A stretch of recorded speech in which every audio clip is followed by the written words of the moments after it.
Hello and welcome to our broadcast for today.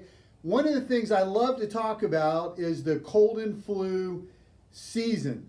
And because it's not really a season, it's a result of things that we do every day. When we go into the fall, we have Halloween, followed by Thanksgiving, followed by Christmas parties, followed by Christmas. Then we have the New Year's Eve party, and then everybody wonders why they have the flu, right?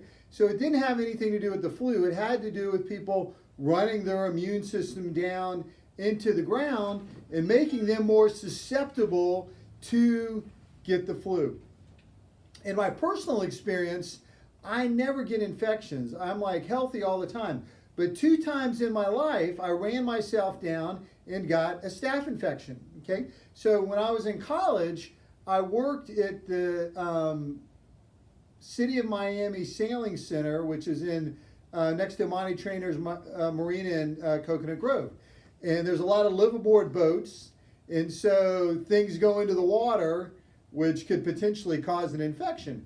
And I worked around this water and all these docks and ramps for years, 3 years, never got an infection or anything. And then one year, I was getting ready for chiropractic school and working a lot, so I was working at a restaurant from 3 in the afternoon until 1 in the morning, and then I was teaching sailing from 7 in the morning till 3 in the afternoon. So I was working like 16 hours a day. And after doing that for a few months, I was getting run down, and guess what happened? I got a staph infection in my knee, right? So it was the same bugs that were there all the time in the water, but they never affected me because my immune system was high. When I ran myself down, then the immune system was down, the bugs had an opportunity to cause that infection, boom, I got a staph infection on my knee. Later on, when I was older, that's when I was about 21 years old, when I was getting ready to go off to chiropractic school. Then as an adult, I was doing triathlon training. And if anybody's done a triathlon, like a half Ironman or a full Ironman, it's a lot of the hours involved in training, and sometimes you get a little fatigued. So I was working out quite a bit. You know, you'd swim a couple miles, and then you'd bike a couple miles, and then you'd run a couple miles, and you were doing this like every day, right? So I was getting a little run down, and I was, still working 12 hours a day. So I was doing this before work, at lunch, after work, and I was getting a little run down, and I was using some equipment at the gym, and I had my elbow on the pad, resting my arms on the pad at the gym. And guess what happened? I got a staph infection on my elbow.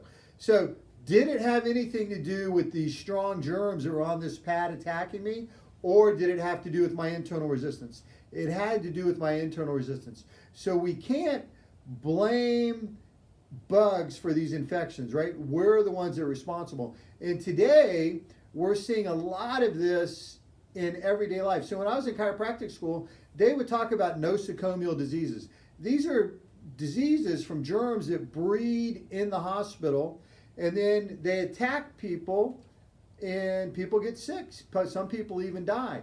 Now, when we learned about it in school, it was almost like theoretical, right? Like people didn't really die from these diseases. They really didn't get that many infections. Most people didn't even know anybody that this had ever happened to. Recently, in the last few years, it's become epidemic. I have patients coming into the office because they're trying to avoid knee surgery and back surgery because they're afraid of these infections. So everybody knows somebody now that's had a knee surgery. After the knee surgery, they get an infection in the knee. Then they have to redo the knee surgery. They have to check into the hospital. They go on IV antibiotics, and they're there for a week. And sometimes they have to do this over and over again. This happens all the time now. Patients, they get back surgery, they get secondary infections, right? Why is this happening? 2 things are happening. 1, the person has a low immune function, right? 2, they're surrounded by these super bugs that are breeding in the hospital. Over the last 100 years, antibiotics, or bacteria rather, have gone through millions of years of evolution, right? The human body has gone through 100 years of evolution. And so we're very susceptible for these infections, right? So what are we going to do about it, right? Well, we got to take care of ourselves. We got to eat right. What does that mean? Well, we got to eat raw organic produce to build up our energy, right?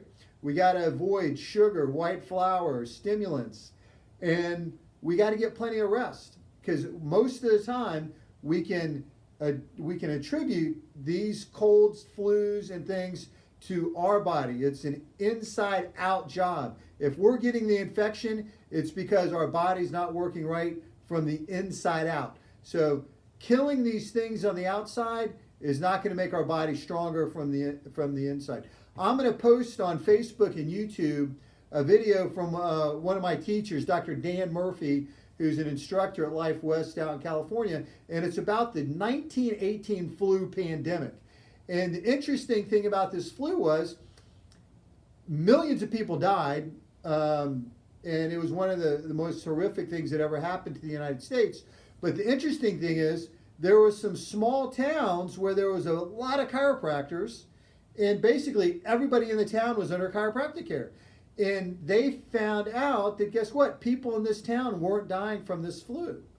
And it may or may not have been a coincidence, but there was newspaper and research articles written about this event in 1918. And Dan Murphy talks about the mechanics of why these chiropractic patients survived this flu better, right? Well, after what I just told you, it's as simple as that, right? If the body's working better from the inside out, you're less likely to get an infection. And that's what health's all about. That's my soapbox talk for today. And I'm trying to get 1,000 subscribers on YouTube Live in 2020. So if you like what you're hearing, go on YouTube Live, go to the channel Hartley Chiropractic and Scoliosis Center, subscribe. We get to 1,000, we're going to do a live YouTube broadcast on there as well, okay? Have a great year. We'll be back to you soon with our New Year's message, okay?